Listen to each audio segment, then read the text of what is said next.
Netanyahu says he won't agree to a deal that ends the war in Gaza, testing the latest truce proposal.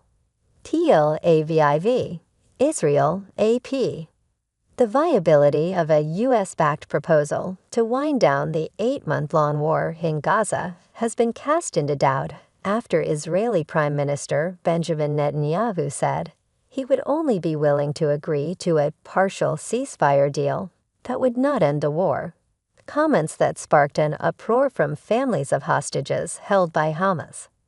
In an interview broadcast late Sunday on Israeli Channel 14, a conservative, pro-Netanyahu station, the Israeli leader said he was prepared to make a partial deal.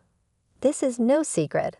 That will return to us some of the people," referring to the roughly 120 hostages still held in the Gaza Strip.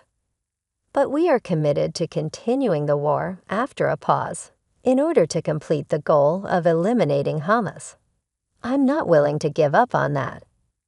Netanyahu's comments did not deviate dramatically from what he has said previously about his terms for a deal.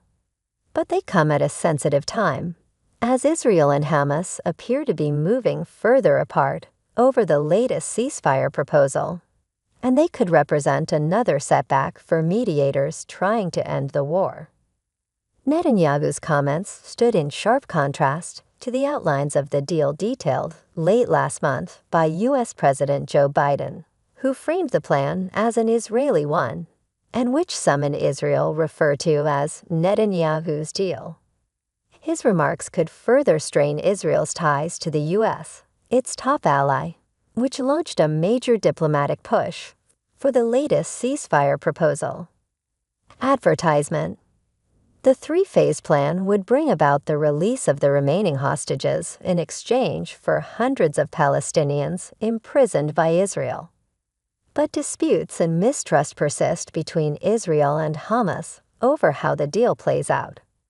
Hamas has insisted it will not release the remaining hostages unless there's a permanent ceasefire and a full withdrawal of Israeli forces from Gaza. When Biden announced the latest proposal, he said it included both. Advertisement. But Netanyahu says Israel is still committed to destroying Hamas' military and governing capabilities, and ensuring it can never again carry out an October 7-style assault.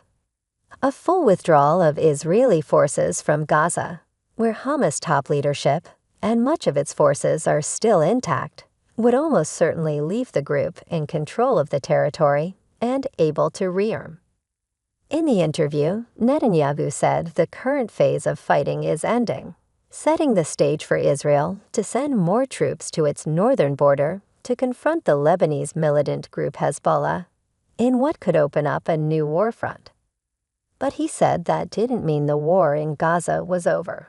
On Monday, Minister of Defense Yoav Gallant discussed tensions on the border with Lebanon during his trip to Washington with Amos Hochstein, a senior advisor to Biden. He echoed Netanyahu's comments that the war in Gaza is transitioning to a new phase, which could impact other conflicts, including with Hezbollah. U.S. Secretary of State Antony Blinken told Gallant that it was critical to avoid escalating the conflict in the Middle East and find a resolution that allows both Israeli and Lebanese families to return to their homes.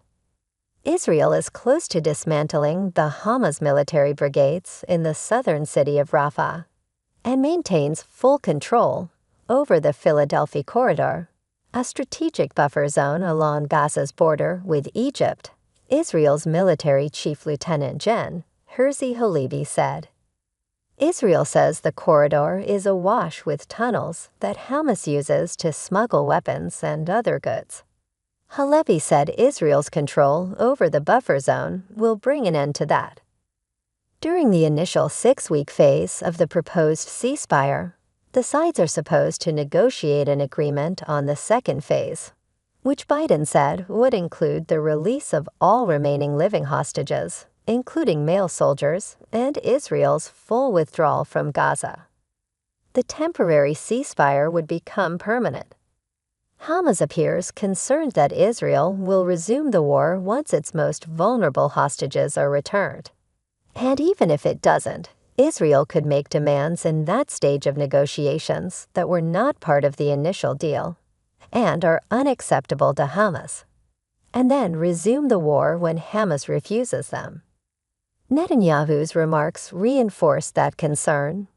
After they were aired, Hamas said they represented unmistakable confirmation of his rejection of the U.S.-supported deal, which also received the backing of the United Nations Security Council.